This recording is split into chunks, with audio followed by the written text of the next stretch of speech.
meu relacionamento começou com um relacionamento normal, né? Com que todos os relacionamentos começam. Uma pessoa que você conhece, que você se apaixona, que você acredita ser a pessoa, né? E que você quer construir uma vida junto com essa pessoa, né?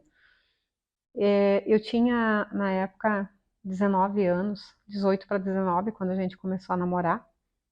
E, e logo a gente foi morar junto. É, devido a uma circunstância também, eu acho que aí vem um dos primeiros gatilhos do relacionamento que se torna abusivo. É quando você não tem uma estrutura familiar bem firmada. O meu pai e minha mãe haviam se separado já, divorciado há alguns anos. Eu morava com a minha mãe e, e devido a não aceitar, é rebeldia minha na época também, né? Mas eu não aceitava certos comportamentos da mãe e a gente acabou tendo algumas brigas dentro de casa. Eu queria sair daquilo, né? E a minha mãe não teve a...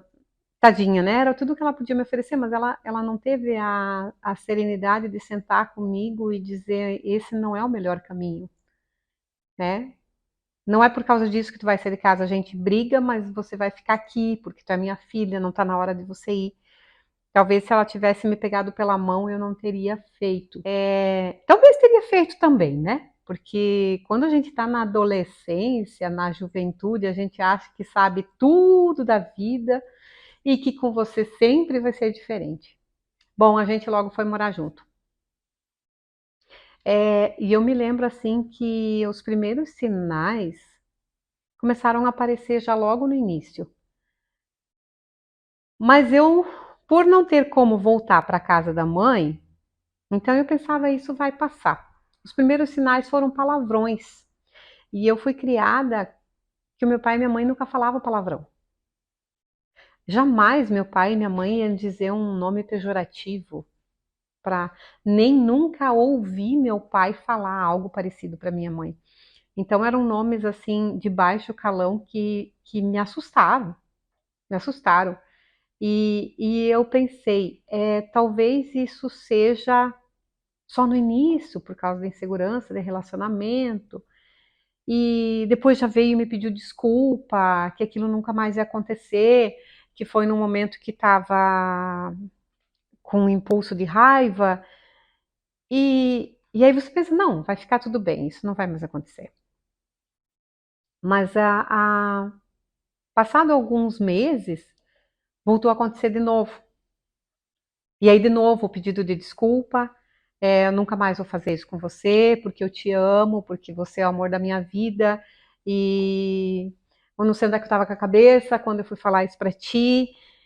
E, enfim, como eu tinha também uma crença que a minha mãe colocou muito forte na nossa cabeça, muito forte. E as crenças são talvez um dos grandes limitadores para as mulheres dizerem basta.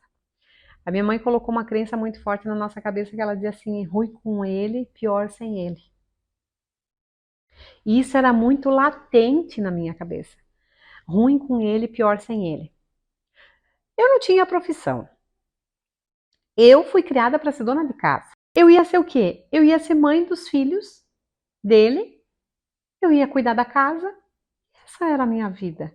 Então eu não tinha um projeto de vida. Não é que naquela época não existia trabalho fora, é que nós não fomos ensinadas para trabalhar fora. Nós fomos ensinadas para cuidar da casa. Nós não fomos ensinadas a ter uma profissão. A gente não recebeu incentivo, olha, vai estudar, vai ter uma profissão, vai ser alguém na vida, para depois você pensar em casar. E é engraçado porque isso é tão forte na crença que você recebe de casa, na educação e as crenças que são colocadas. A minha mãe, ela tinha o hábito de criar o nosso enxoval, e fazendo o nosso enxoval, montar o nosso enxoval. Então comprava as toalhas de banho, os lençol, o edredom, aquele cobre-leito bonito. Então quando chegava uma visita, a minha mãe, a primeira coisa que ela ia fazer, deixa eu mostrar o enxoval das meninas. Então tu veja como que a cultura de casar e ser dona de casa era forte, era impregnado. A gente aprendeu muito artesanato também, né, com isso, a fazer os panos de prato, bordar, fazer crochê. Então a minha mãe, apesar da minha mãe ser uma mulher empreendedora, que a mãe sempre foi empreendedora, mas ela acabou incutindo na nossa cabeça isso, que a gente tinha que ser dona de casa, para cuidar da casa, do marido e dos filhos. Então eu não tinha uma expectativa de futuro. Como é que eu ia dizer para a sociedade, no bairro no qual eu vivia, que eu não ia mais seguir com aquilo, sendo que eu, primeiro que eu fui criada para aquilo, segundo que eu tinha saído de casa perante uma briga com a minha mãe, eu ia voltar para onde? Então, ruim com ele, pior sem ele, fazia mais sentido do que nunca na minha vida. E quando eu tinha 1 ano e meio de casada, já nasceu o Diego, meu filho mais velho. Eu engravidei logo depois que eu me casei. E apesar de eu querer esperar um pouco mais para ter filhos, ele queria ter filho logo cedo. O que eu não me arrependo, porque hoje eu sou uma jovem senhora com um filho de 32 anos, né? Então isso foi muito bom. E a maternidade também foi boa porque ela me trouxe força para olhar para isso tudo e para criar, começar a criar coragem e começar a despertar para alguma coisa. Eu me considero assim que eu sempre fui muito inocente das coisas. Quando a gente, quando nasceu o Diego, meu filho mais velho, a gente logo foi morar com a irmã dele, lá em Foz do Iguaçu, divisa com o Paraguai.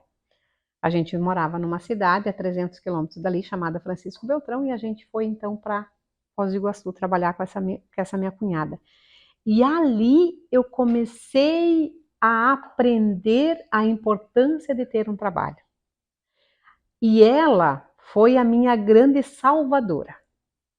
Foi a primeira mulher que na minha vida se apresentou como, de fato, um anjo da guarda que veio para me salvar. Eu sendo casada com o irmão dela e trabalhando com ela diariamente, ela via tudo o que acontecia, ela via a forma como ele me tratava, ela via o jeito que ele falava, os palavrões que ele me dizia, e ela não aceitava aquilo de forma nenhuma. Então ela começou a ser o meu escudo. Ela começou a me defender. Ela começou a enfrentar ele. E nessa altura, a violência física já tinha começado. Porque ela nunca começa, a violência nunca começa do jeito que ela termina. Nunca. Ela sempre vai um passinho a mais. Ela sempre vai subindo, ela sempre vai aumentando, porque o abusador, ele sempre precisa buscar um limite. E como a vítima não sabe dar o limite para o abusador, então ele, até aqui ele já foi, agora ele precisa um pouco mais. Aí até aqui ele já foi, agora ele precisa de um pouco mais.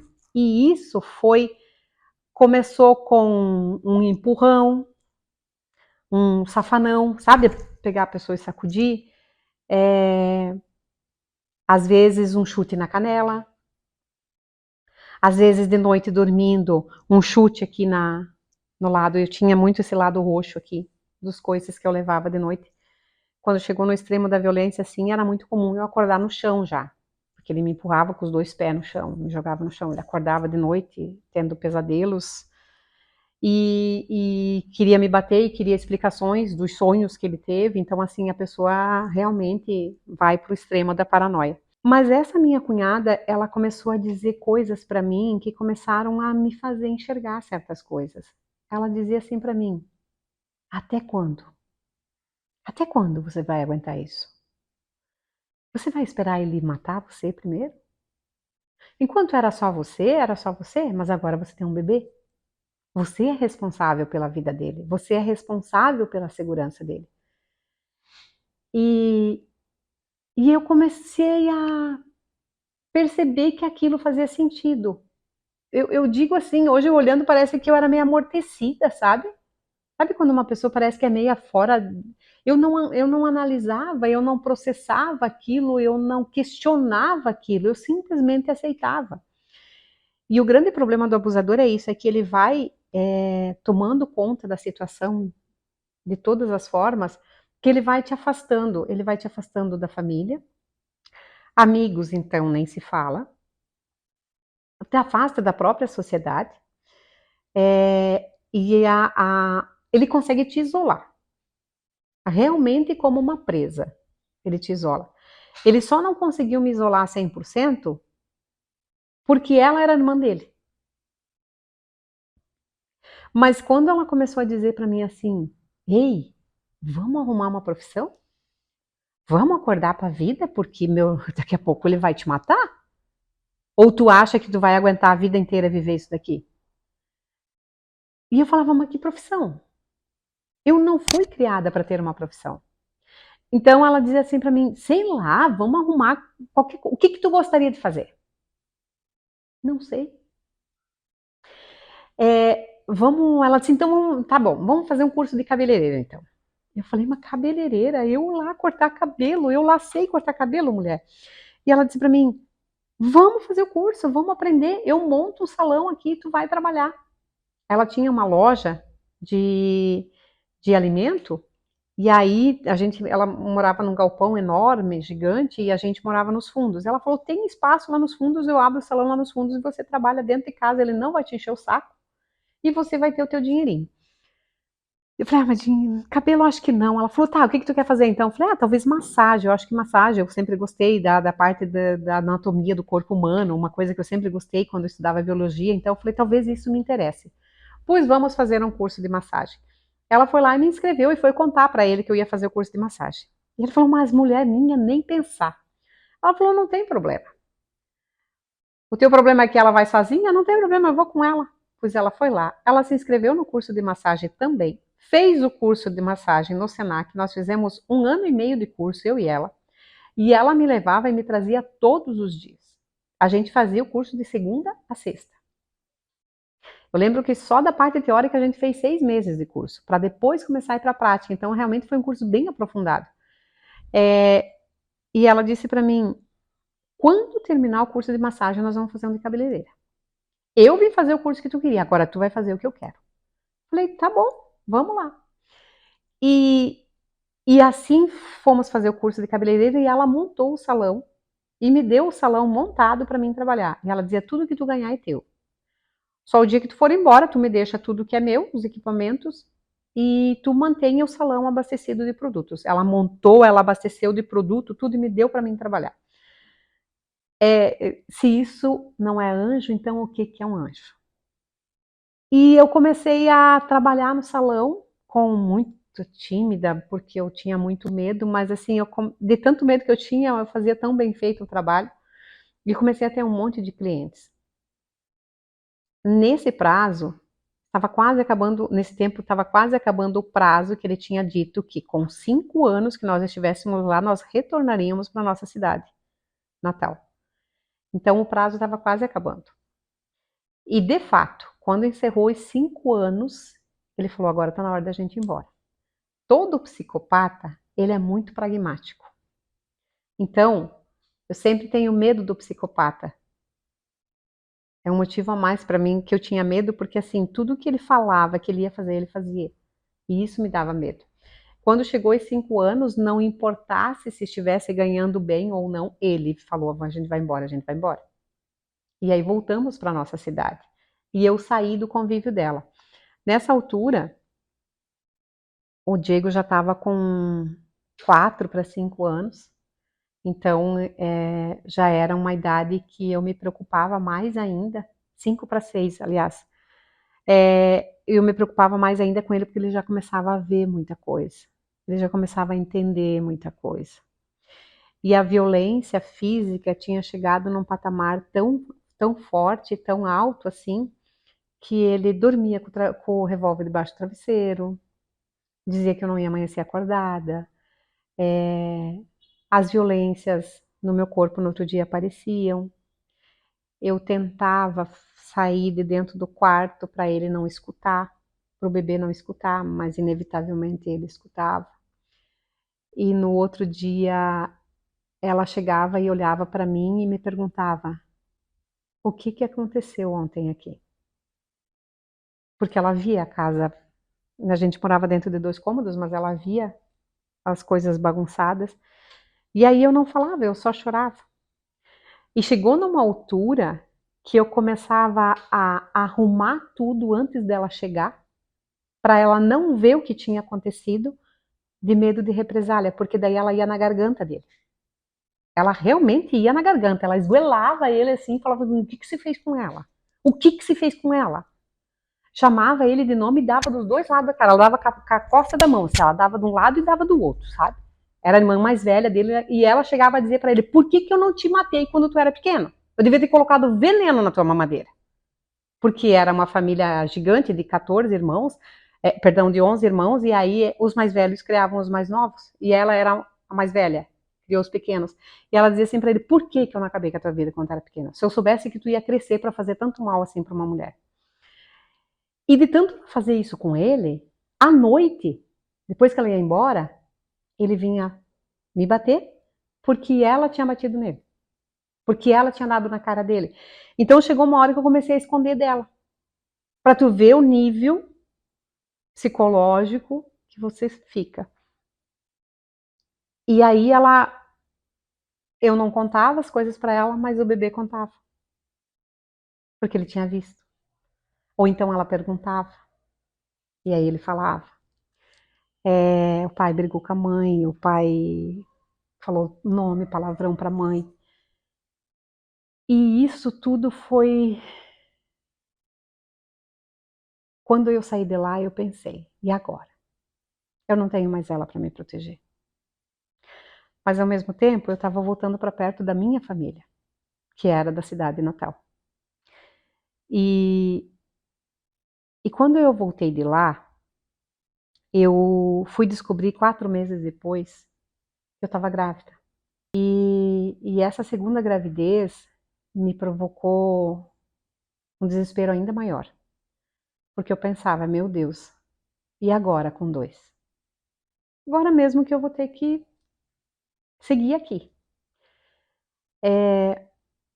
Mas para minha sorte, a família dele sempre foi totalmente ao contrário, esse tipo de violência. E aí eu tinha mais irmãos dele perto de mim, e especialmente o irmão mais velho, o Wilson, ele, ele tinha tanto cuidado comigo, assim como ela tinha quando eu morava lá, e até porque ela falava muito para ele o que acontecia. Então parece que ele tomou o cuidado dele com ele, sabe? E aí ele dizia para mim: para de sofrer. Ele falava uma frase assim, eu não sei quantas mil vezes ele falava essa frase assim para mim: é, dá teu grito de liberdade, mulher. E isso foi me dando mais força. E aí quando a gente voltou, a gente tinha guardado um dinheirinho e ele concordou em construir um puxadinho no fundo da casa para fazer um salão para mim trabalhar. Nessa parte ele concordou. E aí comprei os equipamentos básicos de salão, né, para trabalhar. E ali, por estar junto na casa, cuidando das crianças, eu podia fazer o meu trabalho sem ter que deixar as crianças sozinhas, e isso também me dava um conforto maior. Durante a gravidez, eu trabalhei a gravidez toda, logo depois da gravidez eu já voltei a trabalhar, atender minhas clientes, quando o Bruno nasceu. Mas a violência não parou. Ela exacerbou ainda mais. Eu me lembro de um domingo de Páscoa, que a gente tinha ido almoçar na casa da minha irmã, que era 2 quadras dali, e ele bebeu muito naquele dia, porque a violência, o álcool só potencializa a violência, né? E aí ele bebeu muito naquele domingo, a gente voltou para casa, ele estava muito bêbado, e naquele dia ele invocou de querer saber por que é que eu havia, olha o absurdo, por que é que eu havia trocado os lençol da cama sem autorização dele, porque ele tinha dormido sem banho na noite anterior. Se eu tinha nojo dele e eu tive a audácia de trocar os lençol de cama e lavar sem pedir autorização para ele. Foi o motivo para ele. E eu tava com a barriga grande já, enorme. foi o motivo para ele virar a cama. Eu estava deitada, eu tinha ido dormir um sono de tarde, tentar dormir, né, claro, porque o refúgio que era dormir para não ver a pessoa bêbada. Ele chegou e virou a cama comigo em cima, jogou a cama em cima de mim e começou a trancar toda a casa, porque ele tinha isso, ele fechava toda a casa para que as pessoas não vissem o que estava acontecendo. Isso era um domingo de tarde, sei lá, umas 5 horas da tarde. E nesse final de semana eu estava com a minha afilhada na minha casa. E aí, quando eu vi que ele começou a trancar a casa, eu pedi para o Diego pegar a minha afilhada pela mão. Eu falei, sai com ela para fora. E para não ficar preso dentro de casa. E aí, imagina o desespero dele sair de dentro de casa e saber que a mãe ficou. Eu falei para ele, sai. E aí ele começou a trancar as portas. Ele dizia, e você, mãe? Eu falei, sai, que eu já vou sair também. Ele trancou toda a casa e fechou a porta. E aí ele chegou e me deu uma gravata. Me prendeu aqui embaixo, aqui. E eu lembro, eu tinha um dente quebrado, e foi a minha sorte aquele dente quebrado, porque eu cravei aquele dente com tanta força aqui debaixo da costela dele que eu cortei. Eu senti o gosto de sangue na minha boca. Eu cortei. E aí, quando ele sentiu que cortou, que machucou demais, ele me soltou. E nesse soltar, eu consegui tomar a chave da mão dele e abrir a porta e sair correndo. Descalça, um sol queimando, era a rua de pedra, de paralelepípedo, de calçamento, eu queimei todos os meus pés embaixo das pedras quentes. E peguei ele numa mão e ela na outra e saí correndo rua fora, pro rumo da casa da minha irmã. E eu escutei um tiro que veio na minha direção. Eu não sei precisar a altura que aquele tiro passou, mas a impressão que dá é que passou aqui raspando no meu ouvido, assim, eu fiquei surda desse ouvido por uma semana. E corri para casa da minha irmã, onde estava meu pai. E nesse dia, eu falei, e agora eu faço o quê? Agora eu tô aqui, eu tô protegida. E depois? O que que eu faço? E esse que é o grande impeditivo de muitas mulheres denunciarem. Porque fala-se para denunciar, mas a represália é você que sofre na pele. É você que vive esse terror. Porque eu pensava, agora eu tô aqui, eu tô protegida. Meu pai tá aqui, minha irmã tá aqui, meu cunhado tá aqui. Mas eu preciso voltar para aquela casa. Eu tenho 2 filhos, um vai nascer, o outro tá aqui. Como que vai ser daqui a pouco? Como que vai ser amanhã? E aí eu tive que encarar. Voltei para aquela casa. Naquela noite, eles chamaram a minha sogra para vir. Ela veio dormir com a gente uma semana para tentar acalmar, para tentar. Ela me ajudou nessa parte, me cuidar. Mas veja que eu era tão impotente que eu sempre dependia que os outros me protegessem. E, e quantas pessoas dizem assim para mim, Norma, liga para a polícia. E eu já pensava, o que que adianta eu ligar para a polícia? A polícia vai vir hoje, vai levar para a cadeia. E depois, quando sair da cadeia? Porque eu não conseguia me ver me separando dele. Porque eu estava tão presa àquilo, eu estava tão encarcerada naquilo que eu não me via saindo daquilo.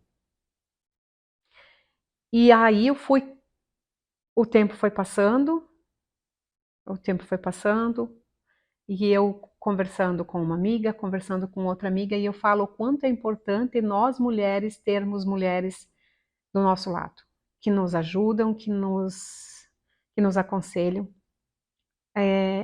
E no meio disso teve muitos conselhos ruins, mas teve muitos conselhos bons também. E um deles foi uma comadre minha que disse para mim, eu falei para ela assim, ai comadre, eu vou ter que esperar os filhos crescerem, porque o que que eu vou fazer com 2 pequenos? E ela disse para mim, comadre, para de ser besta, para de ser boba, mulher. Tu tá aqui, tu tem o teu salão, tu tem a tua profissão e tu tem 2 filhos pequenos. Não faça como eu, que apanho há muito mais tempo que você, e esperei os filhos crescerem E agora que eles cresceram, eles aprenderam a me maltratar igual o pai deles faz. Porque eu deixei eles conviverem com toda essa carga de educação ruim e hoje eu não consigo mais. Hoje os meus filhos estão adultos e me maltratam. Aprenderam a me chamar de palavrão também, porque o pai fez isso a vida inteira. Então não deixa acontecer com você o que aconteceu comigo. E eu gravei tanto aquilo que ela disse para mim, aquilo foi tão impactante, tão forte e tão importante para mim, que eu botei na minha cabeça, falei, pois então eu vou fazer isso. E comecei a guardar um dinheiro escondido dele, porque tudo que eu ganhava no salão ele queria saber, então eu comecei a esconder, sim. Não me arrependo disso, eu fiz a coisa certa, escondi dinheiro, consegui juntar um dinheiro e procurar um advogado. E quando eu procurei esse advogado, eu disse para ele, eu só quero duas coisas. Em primeiro lugar, eu quero meus filhos comigo. Em segundo lugar, eu só quero tirar de dentro de casa os móveis do salão, que é o que eu preciso para trabalhar. O resto, eu não quero nada. Eu não quero casa, eu não quero carro, eu não quero caminhão, eu não quero nada. Quero o que ele tinha. Eu não quero um garfo. Eu só quero a vida dos meus filhos comigo. E os meus móveis do salão, porque eu não tenho dinheiro para comprar tudo de novo. E foi o que ele me deu de direito de tirar de dentro de casa. Então ele fez naquela época um laudo de separação de corpos, aonde me autorizava eu sair com as crianças. E fui morar com o meu pai, com o meu paizinho, por 6 meses. Numa casinha, num porão, a gente foi morar. Então, o Bruno tinha naquela época 5 para 6 anos, isso foi em 2000, finalzinho de 2000. E o meu casamento durou exatamente 11 anos, 1 mês e 22 dias. Esse relacionamento. E aí eu tive que começar do nada, mas do nada, na verdade não era nada, eu tinha tudo. Eu tinha os filhos comigo, eu tinha um trabalho que eu conseguia me sustentar, eu conseguia ver uma luz no fim do túnel. E aí a gente saiu, eu e o pai, alugar uma casa para mim montar o salão, mas eu não fazia ideia aonde que eu ia. E eu saí de um lado da cidade e fui para o outro. Então as minhas clientes que eu tinha lá, eu perdi todas, porque elas não iam atravessar a cidade para ir lá. E aí eu tive que começar tudo de novo. Alugamos essa casa, meu pai ficou morando comigo porque eu cozinhava no fogão do pai, nós comíamos nos pratos do pai, usava a geladeira do pai, a televisão do pai, tudo do pai. Eu só tinha comigo que eu pedi para o oficial de justiça no dia que foi me tirar de dentro de casa, que foi assim que eu saí de dentro de casa, com a polícia me escoltando. O meu pai estava lá, claro, para me ajudar a carregar as coisas. E o meu pai sempre foi um homem de muito respeito. Ele sempre soube impor, no jeitinho simples dele, mas ele sempre soube impor o respeito. E o meu pai me deu uma grande lição de amor, que eu não entendi naquele dia. Hoje eu entendo de uma forma muito bonita. Eu assisti há pouco tempo atrás um monge falando falando o que é a coisa mais importante na vida. Eu quero fazer uma pequena analogia, você já vai entender o porquê. E ele disse, qual é a coisa mais importante na vida? A gente julga que a coisa mais importante da vida é o tempo, certo? Tempo é dinheiro. Tempo é a coisa mais importante, certo? Então você parte do princípio que o tempo é a coisa mais importante. Pois bem. Mas existe uma coisa mais importante que o tempo. E aí é fácil você fazer o entendimento. Se você colocar num paredão de execução, eu e você. Eu e você que estamos aqui. Né, Marina? Eu e você vamos para um paredão de execução. E aí o cara só tem uma bala para tirar ou em você ou em mim. E daí ele vai dizer assim para ti: quem que tu quer que eu mate? Você ou ela? Tu vai dizer ela. Porque eu tenho a minha vida, eu tenho a minha família. Eu tenho para quem dedicar a minha vida. Então, que ela seja executada e não eu. Muda seu conceito. O mais importante não é o tempo, é a vida. A vida passou a ser mais importante que o tempo. Agora vamos para uma segunda analogia. Tu tem filhos? Quando você tem filhos, você não tem, mas já ouviu muita gente dizer que quando você tem filho, você dá a vida por eles. E quem está me assistindo aqui sabe do que eu estou falando. Então você está no mesmo paredão de execução, você e o teu filho. E aí a mesma situação. Você quer que eu mate você ou ele? Você vai dizer eu, porque ele precisa viver. Então o mais importante não é nem o tempo, nem a vida. O mais importante é o amor. O amor é a coisa mais importante que nós temos. E o meu pai me deu essa lição nesse dia que me tirou de dentro de casa. Porque ele chegou e disse para o meu pai: eu vou acabar com ela. O senhor pode tirá-la daqui, mas eu vou matar ela e eu vou matar os piá. Eu quero matar os piá primeiro para ela sofrer e depois eu matar ela. E o pai, com toda a humildade do mundo, botou as duas mãozinhas para trás. Olhou bem nos olhos dele e disse para ele: se você realmente tem vontade de fazer isso, faça isso comigo. Deixa minha filha viva, para ela cuidar dos meus netos.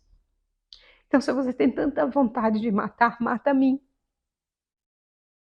E nesse dia, o meu pai me deu a maior lição de amor. Meu pai foi um cara que nunca soube dizer eu te amo. Meu pai morreu sem dizer essa frase para nenhum dos filhos. Mas ele soube demonstrar para todos nós o quanto ele amava. Então isso também ensina que nem sempre quando uma pessoa diz eu te amo, ela está sendo verdadeira. O amor de verdade você sente. Você experiencia. Você não ouve. Você experiencia. Então, o meu pai foi a pessoa que salvou a gente disso tudo. E a gente foi morar com ele. E aí a gente morou 6 meses com ele até eu podendo ir comprar as minhas coisinhas com o salão. E Deus me dava tanto cliente, assim, que eu não sei de onde que brotava, sabe? Porque eu trabalhava no salão de domingo a domingo. Às vezes, domingo de tarde eu fechava, mas domingo de manhã eu tinha penteado, primeira comunhão, primeira eucaristia, crisma, batizado. Eu trabalhava direto e tudo pessoas que eu nunca tinha visto. Eu vejo muito assim o quanto Deus foi me cuidando em cada momento. Aí a gente morava numa casa de madeira, bem antiga, e ele passava todas as manhãs ali, na frente.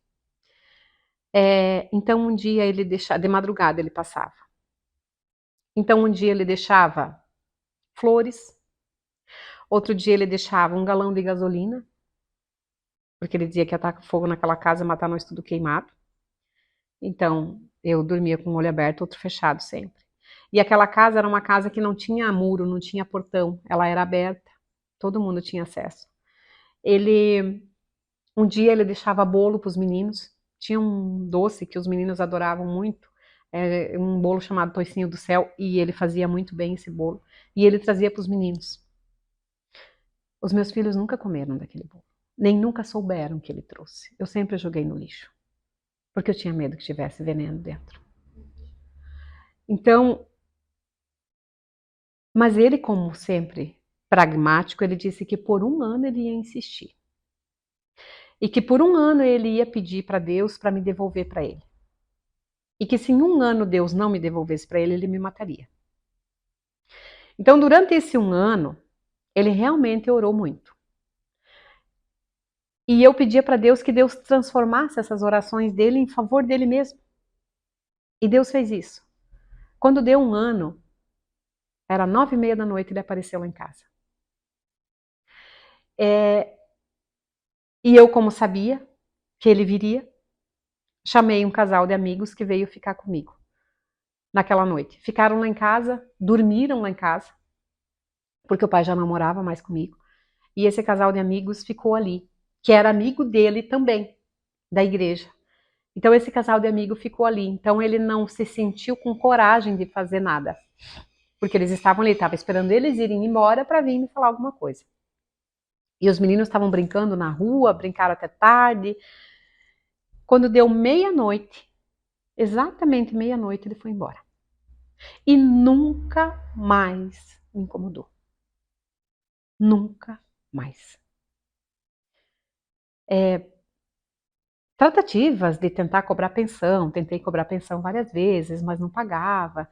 Mas coisas assim, nada de ameaça, nada de psicopatia nenhuma.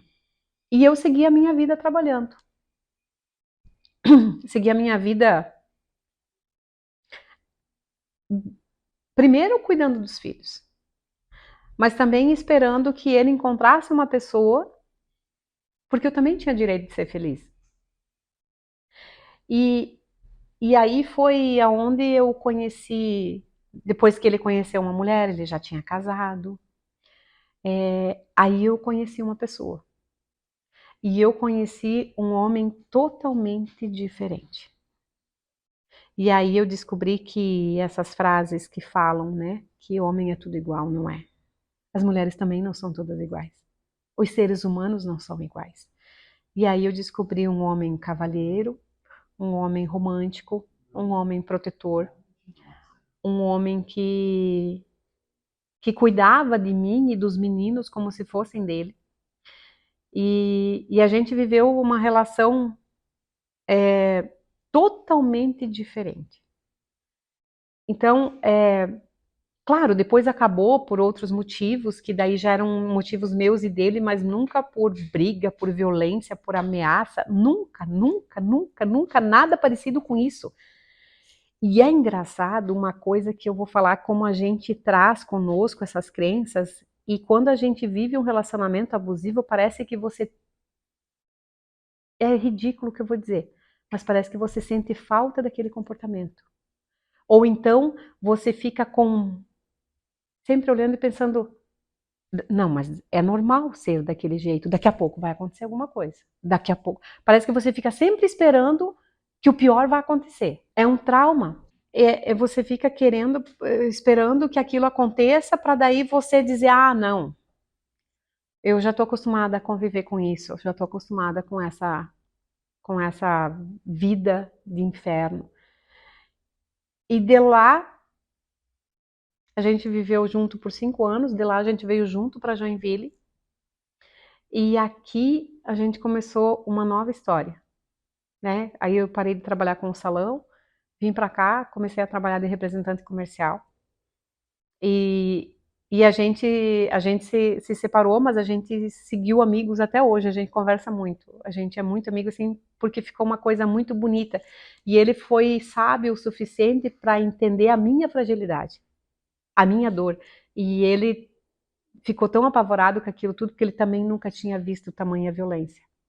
E eu digo que ele veio para curar um pouco das minhas dores, sabe? Ele veio para trazer um pouco, sarar as minhas feridas, de eu poder perceber que sim, é possível você viver uma relação saudável, é possível sim você viver uma coisa verdadeira, bonita, de respeito. E, e eu vejo o quanto é importante nisso tudo você ter sempre familiar por perto, amigos, que eu chamo isso de rede de apoio, né? Amigos, pessoas que se preocupam com você e que realmente podem te oferecer uma ajuda. Mas nunca espere que os outros façam algo por ti. A única pessoa que pode tomar verdadeiramente uma iniciativa é você. Não tem como os outros fazerem por ti. É como você sair de um vício, de uma droga. A violência, a diferença da violência é que você é 100% vítima. E quando tem filhos envolvidos, você fica mais fragilizada, mas ao mesmo tempo você fica mais forte. Eu digo que se não fosse a maternidade, eu não teria tido coragem. E no meio dessa rede de apoio, existia um padre, muito amigo meu, e ele um dia me disse uma coisa muito forte. Ele disse para mim, eu questionei ele, falei, padre, mas não é até que a morte vos separe? Que vocês casam a gente? Você que fez o nosso casamento, você falou lá no altar? E ele disse assim para mim, até que a morte vos separe, existem vários tipos de morte. Existe a morte do respeito, existe a morte do cuidado, a morte do amor, a morte da proteção. E esse tipo de morte já separou vocês faz tempo. E vou te dizer mais uma coisa, ele falou. Você hoje responde perante Deus por essas duas criaturinhas que você botou no mundo. Você é responsável perante Deus por essas duas criaturinhas. Até que foi só com você, foi com você. E agora? Que está começando a chegar neles a violência também. Você vai ser conivente? Vai olhar para tudo isso e não vai fazer nada? Então, como é importante quando as pessoas chegam e te questionam e te dizem duras verdades, mas que são importantes para te ressuscitar. Então, eu digo que sair disso tudo é necessário, é importante você estar conectada com pessoas que realmente queiram o teu bem. E que você realmente se sinta importante para algumas pessoas. Sejam elas familiares, sejam eles amigos, sejam eles quem forem. Tu reaprende. Exatamente, é um reaprender. E existe, com certeza existe. E você sai arranhada, você sai machucada, as cicatrizes ficam, mas você sai muito mais forte. Eu queria falar um pouco sobre as facetas do abuso, porque muita gente acha que o abuso, ele é somente violência física. E o abuso, ele começa de várias formas. Existe o abuso sexual, sim, mas dentro de um relacionamento de casal também existe o abuso sexual. Existem muitas mulheres que são violentadas pelos seus maridos e não têm coragem de falar. Muitas vezes nem num consultório de psicóloga. Existe a violência da desvalorização, quando a mulher o tempo todo não é valorizada. A violência num relacionamento, quando a pessoa prefere valorizar o externo do que o que tem dentro de casa. Tem muito homem que valoriza muito mais as mulheres da rua, ou que vê passar na rua, ou tem homens que têm coragem de comentar junto com a sua companheira. Isso também é abuso. Porque vai fazendo com que a mulher, para não querer brigar, para não querer discussão, ela fica quieta. Mas ela se sente diminuída. Ela se sente que ela não é tão importante.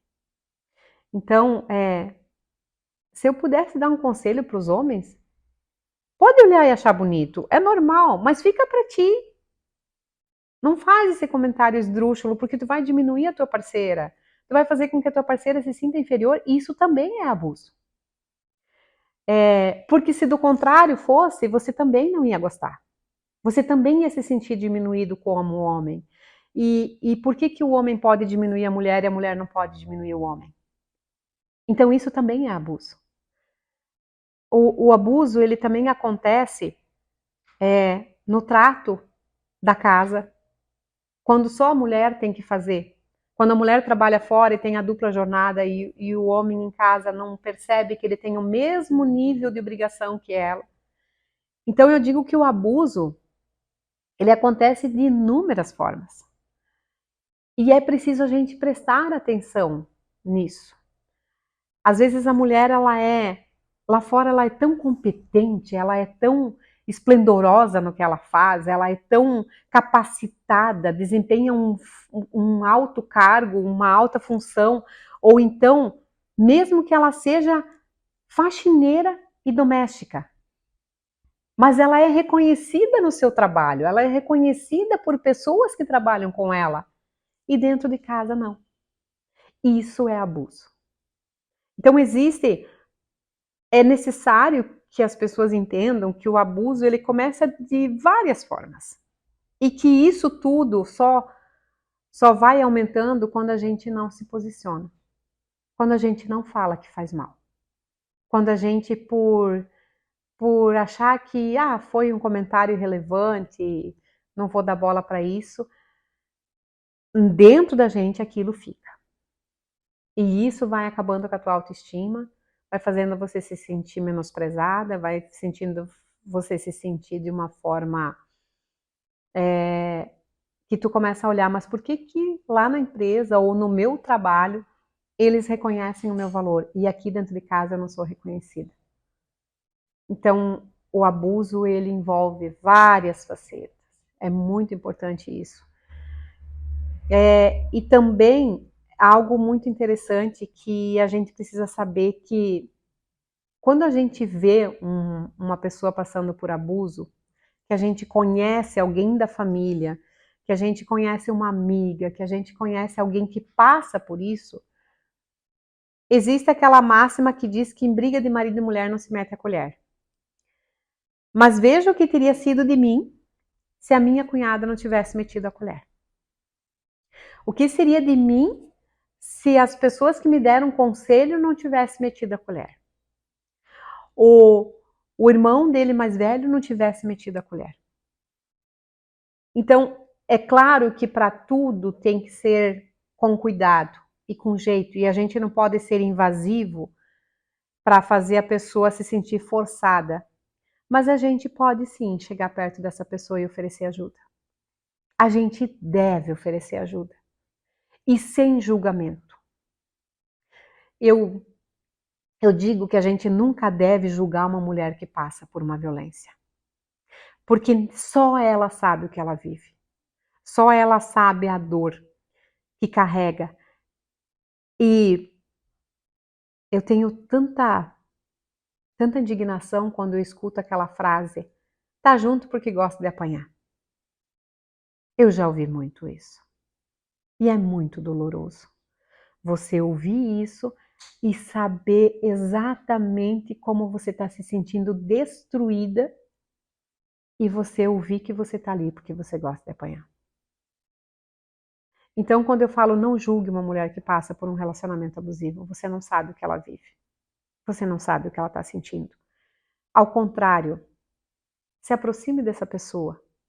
Crie intimidade com ela. Ofereça conselhos que façam com que essa pessoa consiga acordar como me acordaram. E às vezes com palavras simples. Mas a pessoa sentir que tem alguém olhando por ela, que tem alguém acolhendo, que tem alguém entendendo o que ela está vivendo. Isso faz com que a pessoa crie força para sair disso. Então é muito importante que a gente tenha esse olhar para essas pessoas que precisam disso. E se eu pudesse dizer para você que está passando por um abuso nesse momento, não sinta vergonha. Medo, eu sei que você sente, é normal. Mas que o medo não te impeça de procurar ajuda. Seja ela com uma pessoa da família, seja ela com uma amiga muito próxima, alguém em quem você confia, mas que você realmente confia e sabe que essa pessoa tá para te ajudar.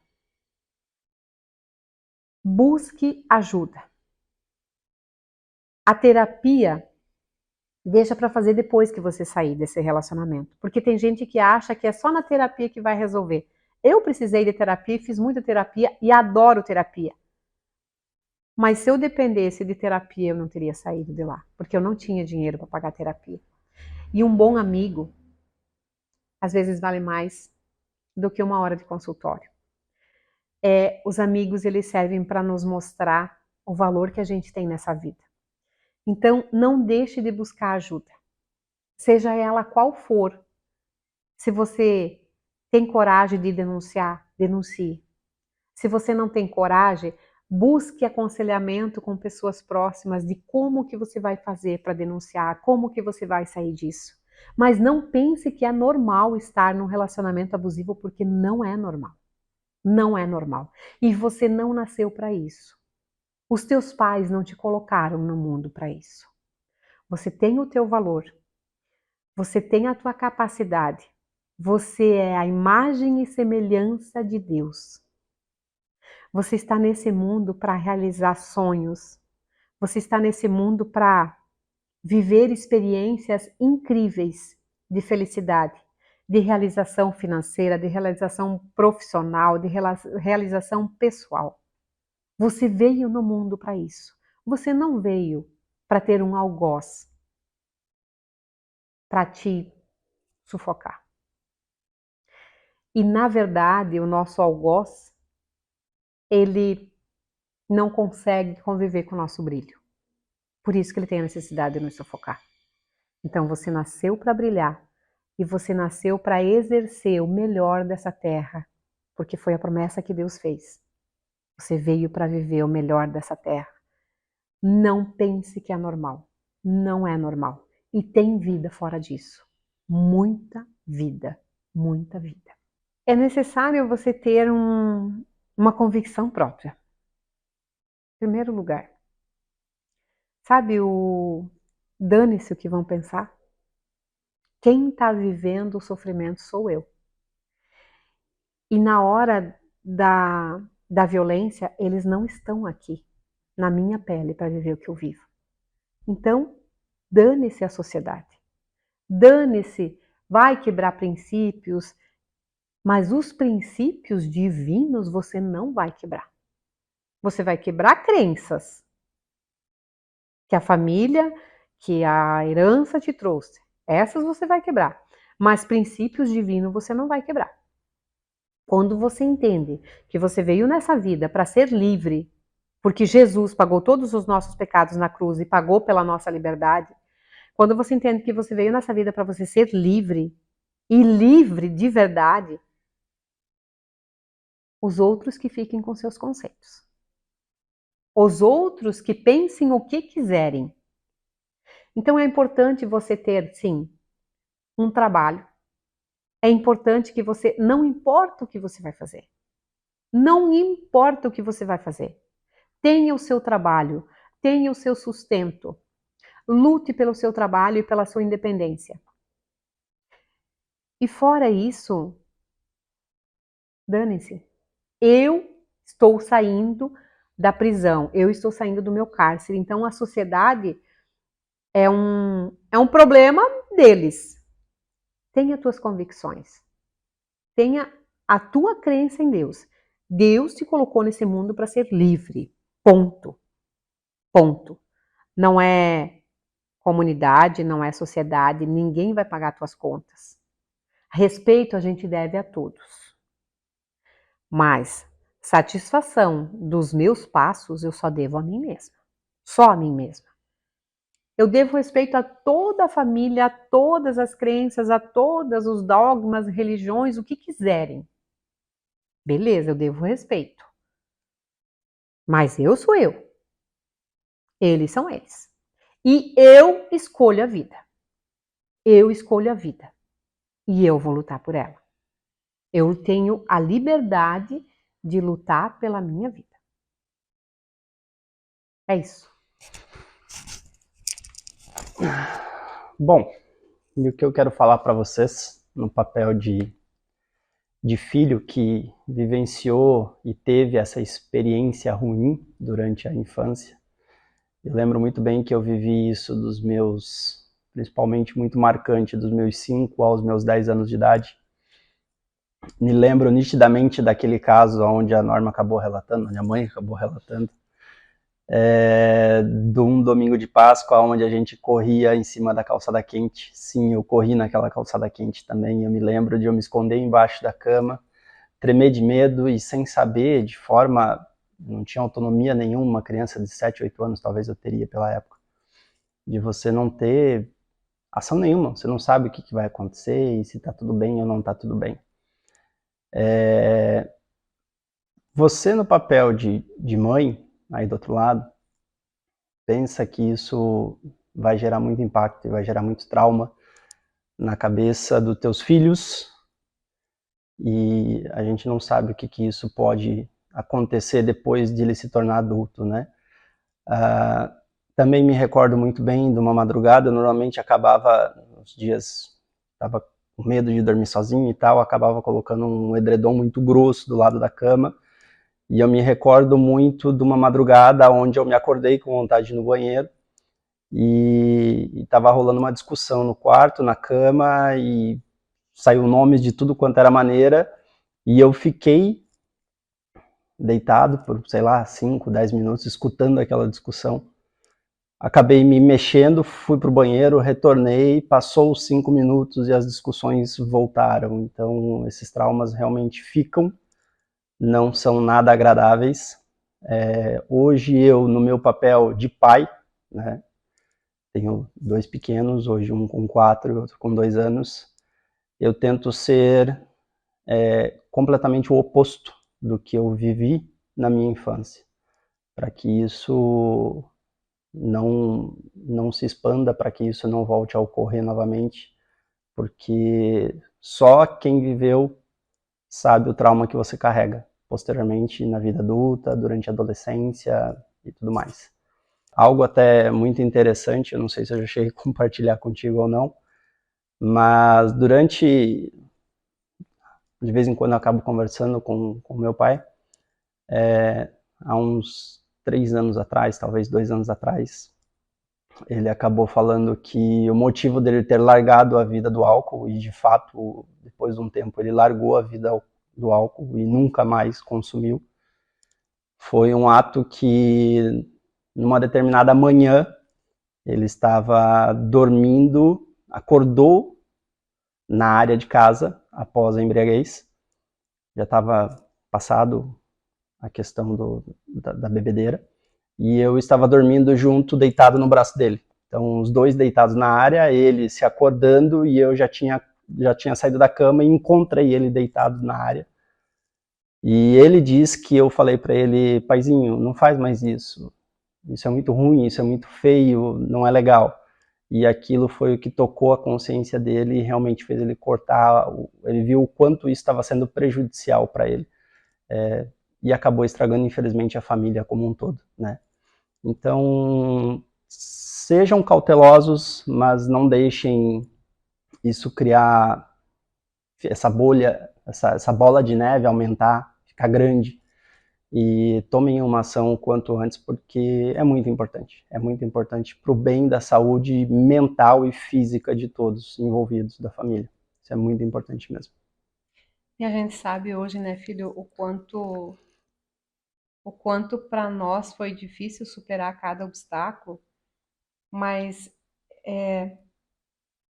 eu, uma coisa que eu sempre tive como meta minha é que os meus filhos não transformassem aquela violência que viram o pai fazer para as suas futuras esposas. Então eu sempre brinquei com eles numa frase bem chula, eu sempre dizia: se um dia eu souber que vocês maltrataram, humilharam ou, quiçá, bateram nelas, vocês dois saem de dentro de casa e elas ficam aqui comigo. E hoje eu vejo assim o cuidado que eles têm. E isso é uma coisa que eu vejo que tudo isso serviu para ensinar eles, de fato, a importância do cuidado e da não violência. Eu hoje vejo o quanto ele tem cuidado com a Sabrina, com as palavras. Às vezes, quando ela tá de TPM, alguma coisa que ele fala, que mulher é assim, né? Tá de TPM, cai alguma coisa errada no ouvido, ele corre para ela, abraça, pede desculpa e fala: desculpa, não foi isso que eu quis te dizer. Sabe? O cuidado que ele tem com as palavras. Eu nunca vi os meus filhos falar um palavrão que o pai deles falava. Então, a minha missão de mãe eu cumpri. Eu consegui educar os meus filhos, mas eu também tive a bênção de ter 2 filhos que quiseram aprender isso. Aprenderam com a dor. E aprenderam que por ser muito forte a dor que você sente, você não tem que transmitir para os outros. Então eu vejo o quanto o cuidado que eles têm hoje, o Diego já casado com a Sabrina, o Bruno ainda nos seus relacionamentos, mas sempre teve esse cuidado de não ser violento, de não ter violência no que fala, de não ter violência nas suas agressões, justamente porque a minha missão como mãe foi ensinar eles a não serem violentos.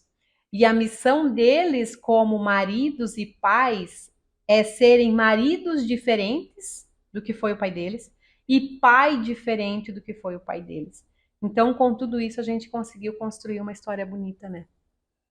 Estamos tentando, né? Estamos tentando. É Estamos, isso aí. estamos nessa caminhada para a gente interromper esse elo de violência que a gente viveu, Exatamente. para interromper Exatamente. essa maldição, eu diria assim. E a gente conseguiu ter serenidade, sabedoria divina para a gente interromper esse ciclo ruim na nossa vida. O adolescente normalmente acaba se trancando muitas vezes num quarto para não ouvir, para tentar sair desse problema, mas acaba se esquivando de um problema que de fato é dele e ele precisa tratar. Não vai ser a pessoa que vai tomar a decisão e não vai ser a pessoa que vai resolver de fato, mas deve dar todo o apoio para o lado fragilizado, porque a parte da violência pode ser de um lado ou de outro lado, né? Tenha sabedoria, busque aconselhamento, converse com uma pessoa mais velha, não amigos da mesma idade, converse com pessoas que tenha confiança, com discrição, e procure dar apoio para que isso se resolva da melhor maneira possível, para que ninguém saia lesado, saia prejudicado, saia ferido principalmente, né? Então isso é muito importante. Procure aconselhamento, isso é muito importante. E dê apoio. E dê apoio.